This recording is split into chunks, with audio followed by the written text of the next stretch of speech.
again, and it looks like my first video uploaded properly and it works, so woo! So here I am making my second video. Now today what I would like to talk to you about are travel guidebooks, because like I mentioned in my first video, I am moving to Spain in June, and to date I've received 3 different guidebooks, so I just wanted to tell you about them, what's unique to each one, so that if you are planning to go on a trip and you would like to purchase a guidebook, you'll be able to select the one that best suits your needs. So the first one I'm going to be talking about is the Fodor See It series, and of course the one I have is in Spain. I really like this one. This one was a gift from my friends and classmates from Paris, and what I really like about this is that it's perfect for young people who are on a budget and who want to see a place independently, because they have suggestions for walking and driving tours that you can take. For example, here is a walking tour that they suggest that you take around Plaza Santa Ana in Madrid. So right on this side, right here, it has the distance of the tour, how long it'll take you with time factored into seeing different historical sites and museums and such, where it starts and where it ends, and then it has a map with the starting point and arrows to show you like which way you should go, and with every historical site and special place that you hit, they have little blurbs of information, so it's like walking with your own tour guide. As well, it has a blurb on when to go, when best to go, right here, and it has all these little restaurant suggestions that'll be on your way, like as you walk around. So I really like that about this. It's super useful. It's free because a lot of tours in countries cost a lot of money, so that's a really good suggestion. They also have driving tours if you're going to rent a car. Now, they don't suggest driving in Madrid because it's dangerous, so this one I'm showing you is for a driving tour that they suggest you take in Aragon in the Parque Nacional Ordesa, and again it has like the starting and ending point, the distance, how long it'll take approximately, and it has a map to show you which way you should go, and like little blurbs of information for all the sites that you might see, as well as restaurant suggestions and when best to go on such a trip. So it's super useful. I really like this about this book. But my favorite part by far,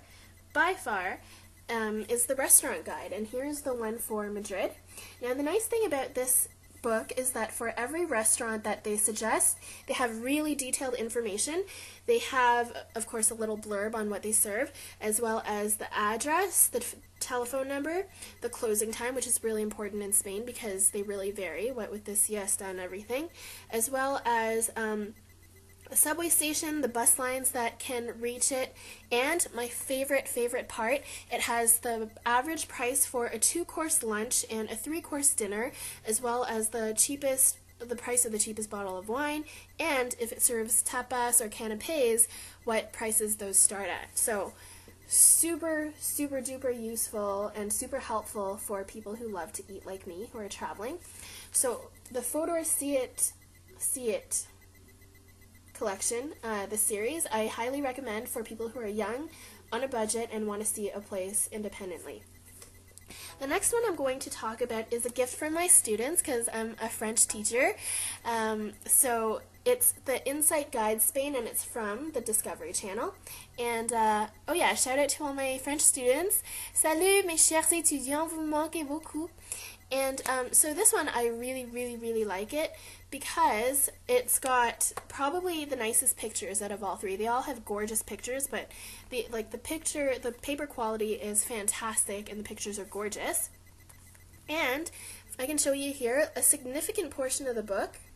This much of it is devoted to cultural information so that you'll really understand the cultural context of wherever you're going, and that's especially useful to someone like me who's actually moving to a different country. Now, out of all the books as well, I like the maps in this one the best because they're really easy to understand and they're jam-packed with information, as you can see right there. And I think out of all of the books, this one provides the best tips. It provides the best options for people who are on a budget, because while Fodor's right here provides options for tours that you can take, this one has it suggests a lot of cheaper restaurants and more inexpensive hotels and hostels and such that you can go to. So I really like this guide. It's fantastic. And the last one I'm going to be talking about is the Eyewitness series. Love this one. Love this one so much. It's the all-around good guide. It's so fantastic. It's just like packed with information. Something that's unique to the Eyewitness series is that they have this thing called the Street by Street. So it's almost like a drawn bird's eye view of a section of the city. This, what I'm showing you right now, is Old Madrid.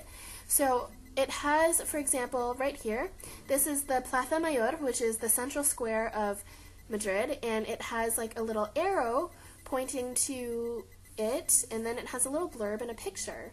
So it shows you all the special sites in a significant area of whatever city you might be seeing.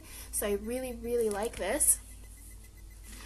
And also, what I really like about this that's unique to this series is that it has maps of places you might visit. In this case, what I'm showing you right now is the Royal Palace in Madrid, and it shows you where everything is, so it's really useful. So for example, if you wanted to see the throne room, the famous throne room in the Spanish castle, it shows you that it's on the first floor right there, and then it has a picture of the throne and a little blurb on it.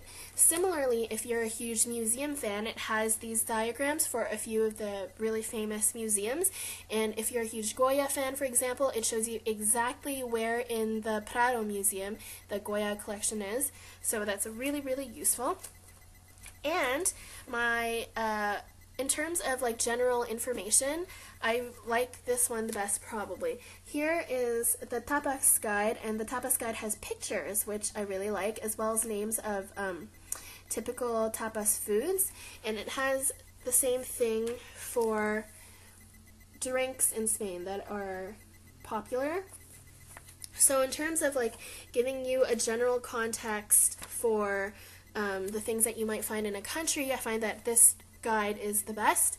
And however, it's not as good for people who are on a budget. It shows you all the really famous, expensive, prestigious places you can stay at and eat, which is great if you have the money to spend. If you don't, then the other two guides are probably better. So this one, and this one, by the way, is a birthday present from my best friends who I've known forever and ever since elementary school. So, this one is the all-around really good guide. It gives you the most complete information if you're going to go to a place, especially for the first time, and it has these really cool, unique features for focusing on special sections of towns and museums and different sites. So that's what this one is good for. Insight Guides has the best pictures, the best maps, and also the most complete cultural information. So that's what I really like this one for, and it also has the most choices of restaurants and places to stay if you're on a budget. And lastly, the Fodor's See It series, I think, is the best for people who want to see a country independently, because it has the walking tours and driving tours that you can take, and best restaurant guide. Even though it doesn't feature as many restaurants as some of the other guides, has the most detailed information. So provided you get the most recent one, you find the one that is absolutely current, it is invaluable.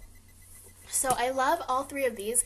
They were really well chosen for me, so thank you to everyone who bought them for me, and I hope that helps you in finding a travel guide that will best suit your needs if you decide to go on a trip and you want to plan it and see where you can go, especially if it's for the first time. So until my next video, talk to you later. Bye!